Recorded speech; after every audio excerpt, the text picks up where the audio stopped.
Hi everybody, my name is CatHou, and the law I chose to focus on is Executive Order 14-18-7, protecting children from chemical and surgical mutilation. In this presentation, I will be discussing the strongest arguments from both sides. On January 28th, 2025, Donald Trump signed Executive Order 14-18-7, denying anybody under the age of 18 federally funded gender-affirming medical care. This includes, but is not limited to, puberty blockers, hormone therapy, and gender-affirming surgeries. Oh, and this is all regardless to medical recommendation, parental consent, or psychological evaluation. The law is said to protect minors from making irreversible medical decisions before reaching full development, and was implemented as a conservative pushback against the growing visibility of trans rights. Those who oppose EO 14-18-7 argue that it is discriminatory and denies life-saving medically supported treatment to transgender youth. They also claim that denying access to gender-affirming surgeries can ultimately cause more harm than good. The passing of this law ultimately challenges the boundaries of rights, medical ethics, and civil rights, dividing the country and sparking a national debate. The strongest pro-argument for Executive Order 1418 is that most gender-affirming surgeries are irreversible and potentially harmful and therefore should not be federally funded. The White House document, the White House law document states that medical professionals are maiming and sterilizing impressionable children under radical and false claims that adults can change a child's sex through a series of irreversible and medical interventions. Trump continues to emphasize that countless children soon regret that they have been mutilated and begin to grasp with horrifying tragedies that they will never be able to conceive children of their own.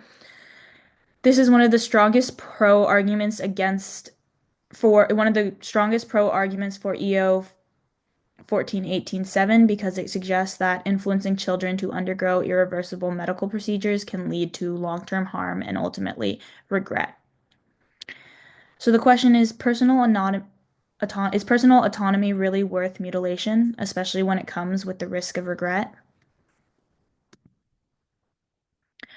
Soon after that, Soon after the Executive Order 14-18-7 was published, the U.S. Department of Health and Human Services released a statement emphasizing that their administration will not promote, assist, or support the so-called transition of a child from one sex to another. They echoed Trump by confirming that they will rigorously enforce all laws that prohibit or limit these destructive and life-altering procedures. Additionally, they quote Acting Director of Office of Civil Rights, Anthony Archeville, and he explains that this law is a significant step to align civil rights with health information, with a core administration policy that recognizes that there are only two sexes, male and female. His statement reinforces that the gender identity policy should be grounded in biological sex, not personal identification. The pro side of EO 14-18-7 claims that that this law is a necessary correction to protect our children from dangerous medical procedures. However, on the other hand, the strongest argument against EO 14-18-7 is that it denies transgender minors access to medical care and therefore causes a dangerous and potentially life-threatening situation. Dr. Lindsay Donson, an HIV Policy Associate Director and Director of LGBTQ Health Policy at the Kaiser Foundation, claims that Order 14-18-7 marks a departure from the most medical associations and widely used guidelines in the U.S. She claims that by promoting psychotherapeutical approaches, including exploratory therapy or conversion therapy, can be harmful and is a negative to medical professionals.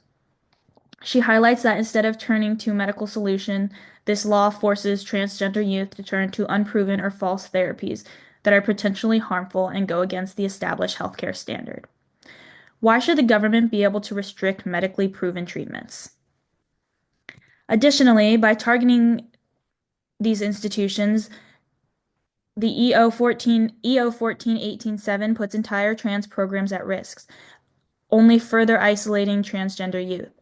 As directed by the White House, EO 14-18-7 states that federal agencies need that provide research for education grants to medical institutions, including medical schools and hospitals, must immediately take appropriate steps to ensure that institutions cease providing prohibited services to children. Trump. Quote Trump. This means that hospitals and medical institutions doing research focused on transgender youth or around transgender identity will be no longer receiving federal funding. By restricting these federal funding, the law not only blocks access to care, but also threatens the stability of trusted hospitals and clinics. Executive Order 14-18-7 not only limits access to health care, but also heightens medical risks by replacing expert-backed treatment with politically driven policies. In the end, the debate really comes down to what do you value more? Do you value medical caution and safety, or do you value personal autonomy and equal access? For me, both sides are valid and both perspectives have reasonable arguments. And honestly, I don't have strong opinions towards either side. However, I do believe that personal autonomy is important and making your own choices and um, being freedom is a core value of the US. Thank you for listening to my presentation, and if you have any questions, please feel free to reach out.